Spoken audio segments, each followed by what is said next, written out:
gosh. What's up, everybody? I am back. No makeup, no nothing, just chilling. But that's all good because that's how I do. Anyway, back from vacation and just kind of getting a late start of catching up with my videos and doing my rant as I'm supposed to do like every week. And I have been ranting, it just wasn't recorded. Anyway, vacation was fun. Vacation was needed. Vacation was awesome. And so awesome to where I have booked another to St. Thomas for me and the family. So very excited and looking forward to doing that. Man, coming home was crazy. Work-wise, I feel like throwing all of these laptops out of the window. I mean, yeah, I'm not gonna even go into that because I haven't began the conversation on work. And even though I'm thankful for my jobs and all, you know, it's just me. It's just, and I'm gonna make a whole nother separate video about this, but it's just the drive that I have inside that I know tells me that I'm supposed to do like some for real awesome shit, right? And I know that where I am right now is good. You know, it's good, but it's that me that is me every day, all day, that makes it difficult for me to look at the bullshit that goes on and to see just how unorganized, unethical, unrealistic, you know, everything is. And I'm not one of the people who can just sit back and say, oh, you know, I get paid this and I work from home, I should just be quiet and chill. In a sense, okay, but I just can't. You know, I'm managing, I'm praying. So yeah, I expect it to work out. I expect it to be cool overall. But yeah, so getting back home last week and getting readjusted to everything. My show was awesome. My show was focused around the book Confessions of a Video Vixen, or loosely around it. Mainly we focused on the emotional issues between men and women in relationships, but I wanted to key in on the women aspect because that is where I guess my sensitivity comes in, because I am a woman and because I've seen how this type of thing can affect certain women, especially those that really get emotionally attached to these dudes, and these dudes can clearly see, you know, that these women are vulnerable, yet they continue to use them for their services and kind of tag them along, knowing that they don't want nothing more than whatever it is that they're getting in the first place. And this also rolls into all that stuff, you know, surrounding the baby mama, baby mama drama, I would say. I don't think that initially women are that fucked up. I believe that because of the type of beings that we are, we do, you know, go into things with emotion, with our feelings. And so when things change, it may not always be as easy for us to let go, especially if somebody keeps making promises or telling us that, you know, stuff is going to be like this or going to be like that.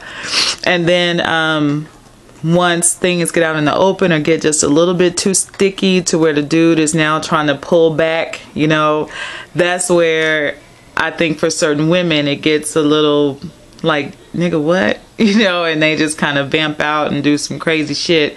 And then again, we're labeled the crazy ones. I don't think I fit into this category. I mean, I have had that situation where I was viewed as a baby mama, but that particular person knows that I was chilling on my end. You know, I was like, I'm good over here. You keep what you have going on over there and we're good. But usually what happens in these situations is these guys still want something from us, right? They still want to come visit. They still want the whatever it was that they could get from us and whatever it is that they're getting at home at the same time.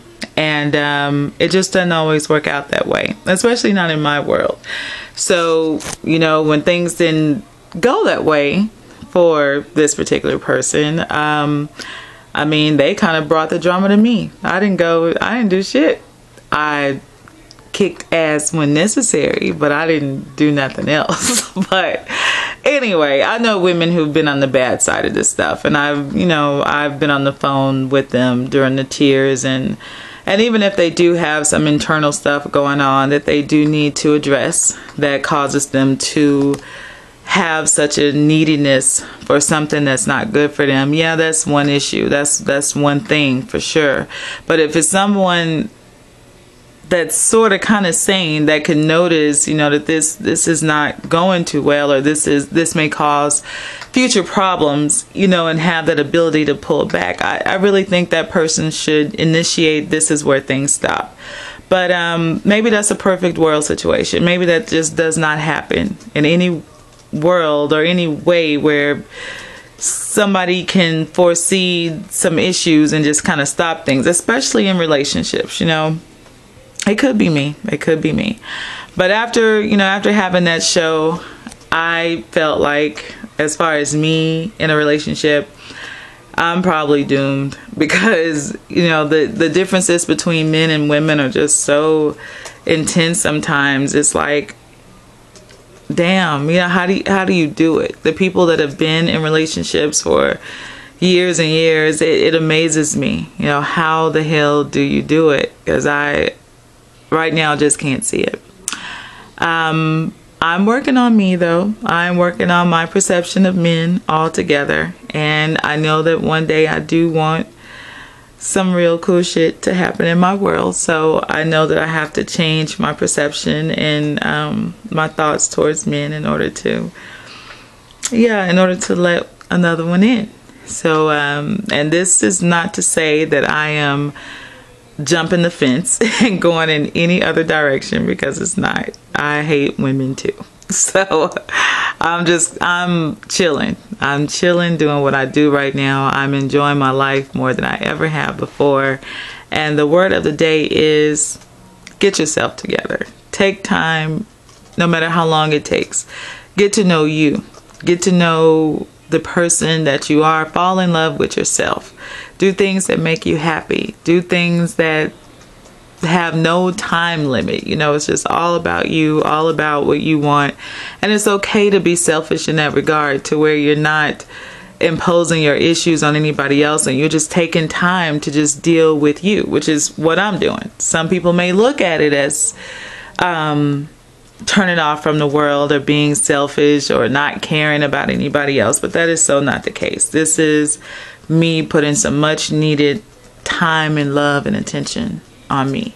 So do what you gotta do, ladies. Let's tackle whatever this is that causes us to keep repeating these cycles that we repeat sometimes over and over. Let's just chill for a minute. It is okay to chill for a minute, for real. And let's look at everything from a positive point of view, and let's just see what happens. I mean, you never know what this leads to. You may be totally content being by yourself for the rest of your life.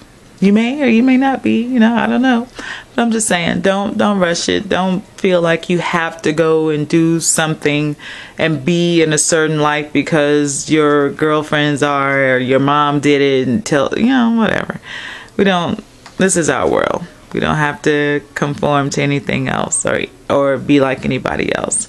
So tune in to Tea Time with Tisha this Wednesday, 7 p.m. Central Standard Time.